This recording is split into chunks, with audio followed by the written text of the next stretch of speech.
Hi, everybody. It's Anthony Fletcher. Thanks for coming to my channel, A Lender's Point of View.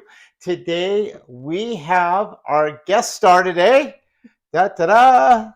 My wife, Kay. Hi, everyone. She's back. We've had several people say, hey, who's that lady? And we want her back on, so Here I am. thanks for coming back on. Appreciate it very much. You're very welcome. Hopefully we don't screw up, but we're going to do the best job we can to show you kind of like the breakdown of what it's going to cost you to, one, buy a house, and two, what the monthly payments, what you can expect to see, what you should expect to see, so that you can accommodate your income and your spending structure based off of what we talked yesterday with your budgets in order to make it happen. Now, what the situation we did today is that we are going to be using a house that we found in Portland. Describe the house. It is a 3-bedroom, 2-bath home, single level, 1,080 square feet on just over an 8,200 square foot lot. So it's got a really nice size yard. It's been fully redone inside. Looks great. Yeah. So in its price, they wanted $399,000. So the original offer went in for $390,000, and the seller came back and said, "Tell you what, we're going to do $400,000." They wanted $390,000. They put in for $10,000 in closing costs of prepaids to be paid by the seller. The seller came back and goes, "Hey, we'll do $400,000, and we're going to give you this $10,000 towards your closing costs and prepaids." Okay, so we're going to show you now how you would actually, me as a lender, we would look to try to finalize what type of loan you'd be getting and everything like that. So after I pulled your credit report, let's say you have a credit score of 720, and we're going to use in this situation that you have 10% down. Now you can do as little as 5 or as little as 3%, but we're going to use 10%, and then I'll give you kind of what the adjusted payment would be if you were doing 5%. Okay, so let's kind of go through. First of all, this is all the information that would be on what they call a loan estimate. Now, normally most loan officers would give you a worksheet, and it's basically a sheet of paper that kind of shows you all these numbers on. And then once you agree to get started with the loan, they create the actual loan application. And with that loan application, they're going to actually create something called the loan estimate. So this is the information that would be on kind of the worksheet to show you what it is. Now, today, so we talked about a $360,000 purchase, $360,000 loan, 10% down, and the going rate today was about 6.125, but there was a little bit of a discount that you paid, and this way you were able to get the rate down to 5.5. Okay, so here's, we're going to go through the administration costs, which is $1,100, and that basically is the fee that the lender actually charges for all their underwriting, paperwork, stuff like that in the background. Appraisal, $800. Tax service fee, which is a one-time fee that you pay, and basically the lender hires a company that monitors your taxes, make sure you're making your tax payments. Then flood search, basically it's a map from the U.S.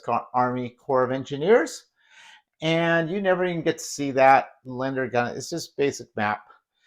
Credit report, $38. Now this is something that's interesting. Every time a lender pulls your credit, there's always going to be a charge from the Credit Reporting Bureau. The lender's not trying to nickel and dime you, but let's say you're going to go through the process, you start, and then you want to try to fix your credit, and the lender pulls another credit report.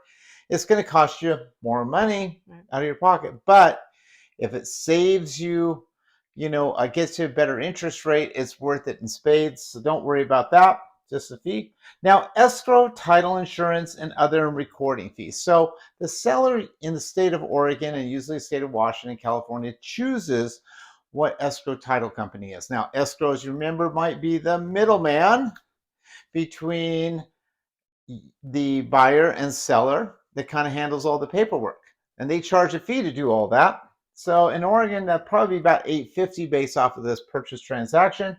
And then title insurance, what that is basically paperwork that documents who all the liens are on that property with, and that you're buying, and also guarantees that there's not going to be any liens on that once the title closes. So that's going to run you about 580. Others like your wire fees and things like that, that's 200, and then recording at the county at 300. So these costs are $6,140. Then on the other side, it's kind of a little bit more complicated, but let's go for it. Okay, so in Oregon, tax year ends on June 30th for houses. Okay, so we're going to close this in April. So you have May and June. Right, sorry about that.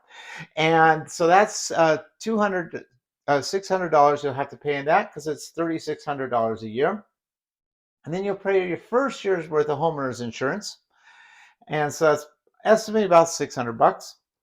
And then what you do is usually escrow in your taxes and insurance. Okay. So by that, they create an account, and each month you put 1/12 of your money into that account. So when it comes due, then there's enough money in there so the county bills the lender and not you. So that's $2,400. Okay. In Oregon, it's kind of weird. It doesn't come due until November. So basically, you collect 8 months now. You make your first payment in July, then August, September, October, November. You get your 12 months. And then insurance, they start a 2-month buffer for the following. Okay, and then we're going to close with roughly 5 days before the end of the month. That's interest. So you got a total of $3,860 there. So we're going to spend your $10,000 in order to get that.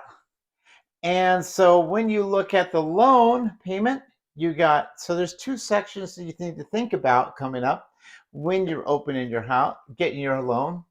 Is one, you're going to have your payments for your loan, and the other, you're going to have all your utilities and things that you spend on your house and in your house while you're living there. So we're going to give you kind of realistic numbers from what we pay at our house here. And this is just a scenario here. So principal and interest, about $2,000. Mortgage insurance, about $53. Taxes, $300. Insurance, $50. So that comes up to $2,403 a month. So there's the $2,403 that comes over here. And Kay, you go out with the rest. So Anthony and I have it set up that we usually use 2 accounts. It's just easier that way. We share the money, but things come out of separate accounts for different things. So I pay most of the bills. He pays the mortgages. I pay the utilities and groceries and things like that. So we don't have groceries factored in here, but these things come with the house. So you have your electric and gas, which is 150-ish, water and sewer, 140, cable at 80, internet again, we actually have it this time, not like yesterday, $70 a month, and garbage and recycling is around $30 a month.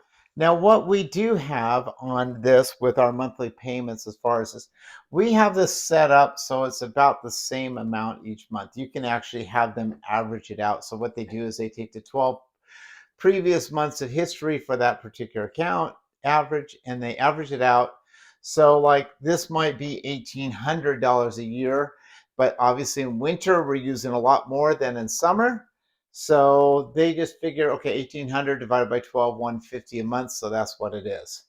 Water, that pretty much stays the same. The cable, that other stuff stays the same. Okay, so let's kind of go over a grand total here. So the sellers so we have this is the big thing that we need to bring back into. We talked about this the other day. You should have this, the house account. Okay. And that's basically your stash. You have the lender keeps a stash for your taxes and your insurance for you for the future. You should do this so you're not using your credit cards. Okay. You're paying yourself again. Basically. Right. If you don't use it, it's all money, right? So the other thing we haven't taken into consideration, homeowners association. This particular house does not have any homeowners association dues. but just for kicks and giggles, we threw that in. So you go ahead and go through the final numbers. So we have the So we have the 2403 plus your 470 for your utilities equals, well, and you're factoring in your 300 and your HOA for 100. So your actual monthly payment is 3273. So that's what you should be allowing yourself to buy. Okay. So realistically, when you get through that and you maybe put in some money for food and whatever, food, childcare, anything like that you have in there. So, I mean, if you're bringing home, you know, if you're bringing home 5,000 a month, that should pretty much cover it. And then you would also have money to throw into your investment accounts and things like that that you should be paying yourself first before doing this. Now, this is too big of a number, right? You know, there's other things you could do. One, you could either put only 5% down and then this number would be here, and then you'd already have $20,000 to put into this account. And then your mortgage payment would go up maybe $100, but you'd have $20,000 in your checking account and savings account instead of that. So you could do that. And your mortgage insurance may only go up, oh, maybe 25, $30 if you got pretty good credit. And you know, another thing you could do is just buy a smaller house. Okay, so it kind of depends what you want in, but it's really kind of important that what we're seeing right now is it's really kind of important for you to think about getting on the property ladder as it goes up so that you can trade up and go up in the future. So, because right now what we're finding out across the country is this, is that homes that are valued in that area between 300 and 500, according to Redfin, are actually going up 6.1%. So since the beginning of the year. So, and I'm seeing it over here in Central Oregon, and we're starting to see it over in Portland, those areas, because there's a lot of people that have given up buying those more expensive houses and are just, they can afford the smaller houses and pay for more for it. So if you're looking about getting on the property ladder, go talk to your lender and go see what they have to say. Go talk to your realtor. And if you don't, you know, there's tons of realtors out there. Find one, have a discussion. They're more than happy to talk with you about everything and see if it works out for you. Well, good job. Thank you so much for another good day. And we hope to see you again on our next video. Also, if you means a ton to us, if you could please subscribe if you like the videos, and like them too, as it means a bunch to us to be able to produce these type of videos for you. All right. Have a wonderful time, and we'll see you on our next video. Bye Bye. now.